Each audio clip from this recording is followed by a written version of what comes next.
So you're interested in learning everything there is to know about filing Chapter 7 bankruptcy in Arkansas. Well, thankfully, you've come to the right spot. Let's get into it. Welcome to the Ascend Finance YouTube channel, where we help folks understand the cost and qualification for filing Chapter 7 bankruptcy in Arkansas. We actually built a free Chapter 7 calculator that'll help you understand the pros and cons, the cost and qualification for filing Chapter 7 bankruptcy in Arkansas. The calculator will give you specific results based on your data and zip code. Okay, in today's video, I'm going to cover how much does it cost to even file Chapter 7 bankruptcy in Arkansas. Second, I'll go through how to even qualify for a Chapter 7 bankruptcy in Arkansas. Third, I'll talk about whether your assets are protected if you filed a Chapter 7 bankruptcy in Arkansas. And then fourth, I'll bring it all together and answer the question, should you file Chapter 7 bankruptcy in Arkansas? Okay, just keep in mind though, this video is purely for informational purposes and should never be construed as any kind of legal advice. Now, as I'm sure you want to get right into it, let's cover the first thing. How much does it cost to file Chapter 7 bankruptcy in Arkansas? When it comes to filing Chapter 7 bankruptcy, there are several factors an attorney may consider when estimating a total all-in cost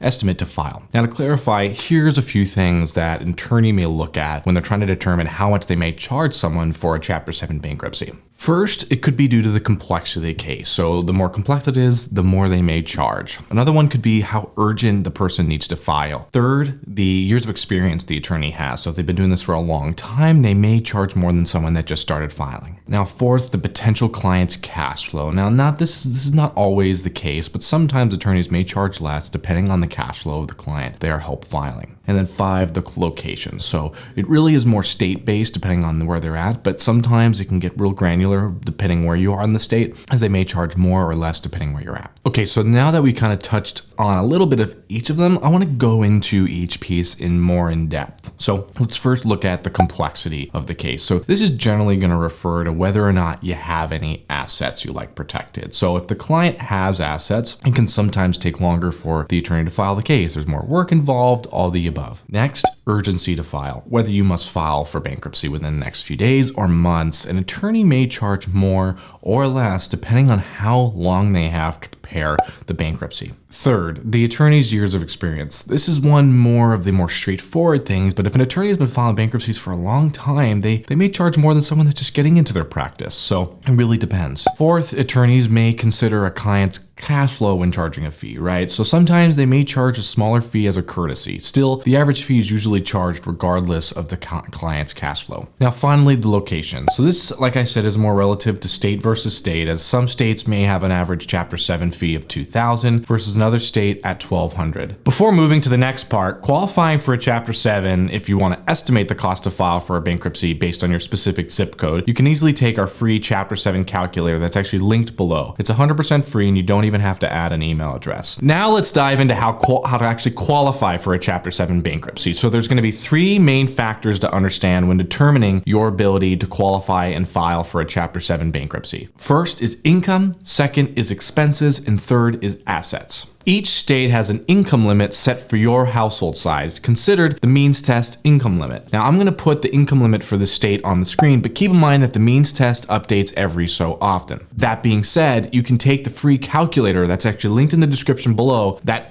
can be helpful to understand the most up-to-date means test data for estimating your qualification for Chapter 7. Now let's talk about expenses, as the means test has a couple of parts. The first part mainly considers your gross household income versus the income limit for your household size. The second part generally considers your disposable income. Sometimes individuals may fail the first part of the means test by making too much money but pass the second part, as the court finds that they don't have enough disposable income. Finally, let's chat through how assets are essential to a Chapter 7 decision-making process. Now, although having assets may not impact your qualification for a Chapter 7, it may impact your decision to file. Almost every state has its exemptions that filers can use to protect certain belongings from being liquidated during the bankruptcy filing process. The main assets folks are worried about losing are their homes and cars. Now, before I dive too deep into how they're really treated in a bankruptcy, I want to say if this video is helpful for you, or if you feel like it could be, really helpful for someone you know, feel free to light up that like button below. Show this video to more people if it has more likes, and we'd like to think that this video can be helpful to those dealing with a stressful situation. Now that we've covered how assets may impact Chapter 7 from a high level, let's dive into it more to explain how that all works. There are what I'll call the 2 E's that can help you estimate the risk of losing your assets when when filing Chapter 7. Equity and exemptions. One of the most common assets individuals are concerned about losing is their home. So let's use that for this example, and actually add a link to an article in the description below that covers more about the homestead exemption. So if you have less equity than the homestead, it actually could be protected if you file Chapter 7. On the other hand, if you have $50,000 more than the homestead, then it may be at risk of being sold during the bankruptcy process. So what do you do then if you have more equity than the state exemption, but you don't want to lose your home? Of course, it's going to come up to your decision, but there may be other options to consider. I'd actually dive into each alternative option in some of my other videos. However, if you don't have time to watch those videos, you can actually just take our general debt options calculator that I'll link in the description below as well, which will break down the cost, duration, and pros and cons of bankruptcy and different alternatives. Okay, finally, should you file Chapter 7 bankruptcy? Ultimately, everyone's situation is unique and it's going to be up to you, but if you're finding that either A, you may have too much equity in an asset that you're worried about losing, or B, you're just not sure whether Chapter 7 is right for you, you can take the Chapter 7 calculator below. It'll help you at least understand whether you qualify for a Chapter 7 and what the cost would look like for you, as well if you wanted to compare to alternative options if you're just not sure what to do. That said, you're welcome to also call us at 833-272-3631, and we will chat through your situation and try to help you understand kind of the different options based on what you're going through. Thank you so much for watching, and I hope you're able to get out of debt cheaper, easier, and faster. Take care.